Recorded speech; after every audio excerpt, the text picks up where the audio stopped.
پاک علیہ السلام کے اس کردار کو، اس مشن کو کبھی بھی نہیں بھولنا چاہیے جو میرے آقا علیہ السلام نے کہا تھا۔ کامیابی ہماری ساری گفتگو کا اور محور یہ تھا کہ نبی پاک علیہ السلام جو اصول لے کر گئے ہیں، قرآن مجید جن باتوں کی طرف ہمیں متوجہ کرنا چاہتا ہے، اگر ان باتوں کو ہم اپنی زندگی میں امپلیمنٹیشن نہیں کریں گے تو اس کے خاطر خواہ نتائج جو حاصل ہو سکتے تھے اس سے ہم محروم رہیں گے۔ کوششیں شرط ہیں، السعی منی والاتمام من اللہ، کوششیں ہماری طرف سے ہوں گی، پورا کرنے والی ذات اللہ کی ہے۔ سب کا کام، سب کی محنت کا محور یہ ہے کہ اللہ تعالیٰ کا کلمہ بلند ہو، مسلمانوں کی عظمت رفتہ بحال ہو، پھر ہمیں وہ اپنا کردار واپس ہو۔ آج یہی تو لڑائی ہے۔ انہوں نے تو صاف کہہ دیا کہ تم بالادستی کی بات مت کرو، ہمارے مولانا نے کہا بالادستی کی بات مت کرو، باقی سب ہمیں منظور ہے۔ اور ہم یہ کہیں گے بالادستی کی بات کرتے ہو، ان الحکم الا للہ، حکم چلے گا تو اللہ کا چلے گا۔ ہم تو یہی کہہ رہے ہیں، ہم تو اللہ کی بالادستی کی بات کر رہے ہیں، نبی پاک علیہ السلام کی بالادستی کی بات کر رہے ہیں۔ جھگڑا تو وہی ہے، بالادستی کو چھوڑ دو، باقی ساری باتیں کرتے رہو، مسئلہ وہی ہے۔ اور ہم یہی کہہ رہے ہیں، دین حق ہمارے پاس ہے، سچائی ہمارے پاس ہے، اصول ہمارے پاس ہے، قرآن جیسی کتاب ہمارے پاس میں ہے، اور پھر یہ کہتے ہو بالادستی کی بات کس منہ سے کہہ رہے ہو؟ تمہارے پاس ہے کیا؟ جو کچھ ہے وہ ہمارے پاس ہے، سرمایہ ہمارے پاس میں ہے۔ معاف کرنا، آج پوری دنیا بے چین و بے قرار ہے، وہ یہ چاہتی ہے کہ کوئی ایسا رہبر، کوئی ایسا مجدد نکلے جو پوری دنیا کی کایا کو پلٹ دے۔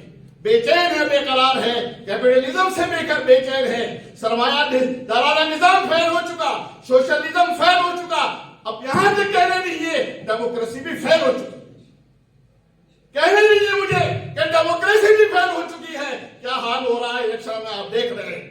اس کے بعد یہ سارے نظام جتنے بنے تھے سب فیل ہو چکے تھے۔ اب آپ بتائیے کس نظام کی طرف آپ دیکھ رہے ہو؟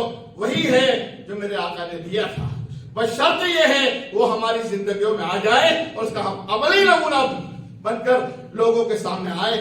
اخلاقی اعتبار سے بھی جو باتیں کہی گئی، کردار کے اعتبار سے بھی جو باتیں کہی گئی، امت کے اتار چڑھاؤ کے اعتبار سے بھی جو بات کہی گئی ہے، ہم اس کو اپنی عملی زندگی